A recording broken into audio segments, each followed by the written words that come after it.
যদি বঙ্গবন্ধুকে সামনে রেখে তার ওই ভাষণকে কেন্দ্র করে স্বাধীনতার ঘোষক হিসেবে তাকে চালিয়ে দিয়ে তিনি কিন্তু বঙ্গবন্ধুকে তিনি কি বলে যে উঁচিয়ে ধরেছেন সামনে, তিনি উঁচিয়ে ধরে দেখাতে চেয়েছেন যে ইনি ডাক দিয়েছেন, তার কার্যকলাপ এখানে আর নাই, কিন্তু তাকে তিনি মোটেও ছোট করে না দেখে তাকে কাজে লাগাচ্ছেন ওই ডাক দেওয়ার ক্ষেত্রে, এবং তাকে ঘোষক হিসেবে তিনি বলে একটা সরকার গঠন করে তারপর সেই সরকারের মাধ্যমে যদি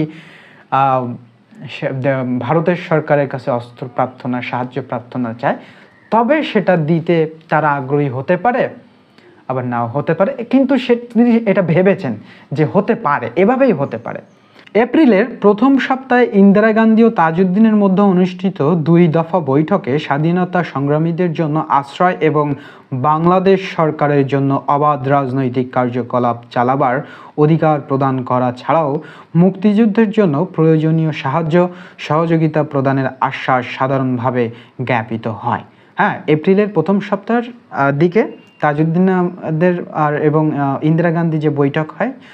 সেটার তারা আশ্বাস দেয় যে ঠিক আছে, অস্ত্র এবং আপনাদের এই যে রাজনৈতিক যে দলটা আওয়ামী লীগের কলকাতায় অবস্থান করতেছে, এরা অবাধে চলাফেরা করতে পারবে, রাজনৈতিক কার্যকলাপ চালাতে পারবে, এবং যারা শরণার্থী এই দেশ থেকে যারা যাচ্ছে তাদেরকে তারা সাহায্য করবে, আশ্বাস দেয়। এইসব সাহায্য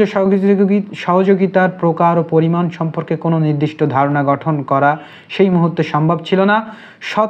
তৎসত্ত্বে তাজউদ্দিন এই উপলব্ধি পৌঁছায় যে পাকিস্তান শীঘ্রই যদি হত্যা, উৎপীড়ন ও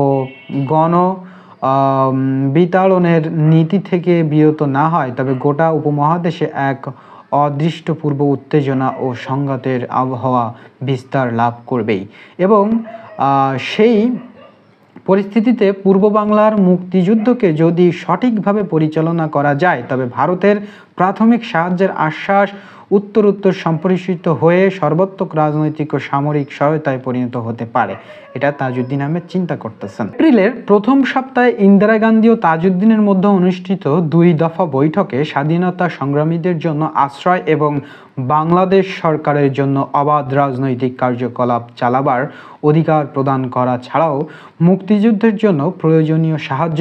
সহযোগিতা প্রদানের আশ্বাস সাধারণভাবে জ্ঞাপিত হয়। হ্যাঁ, এপ্রিলের প্রথম সপ্তাহ এবং ইন্দিরা গান্ধী যে বৈঠক হয় সেটার তারা আশ্বাস দেয় যে ঠিক আছে, অস্ত্র এবং আপনাদের এই যে রাজনৈতিক যে দলটা আওয়ামী লীগ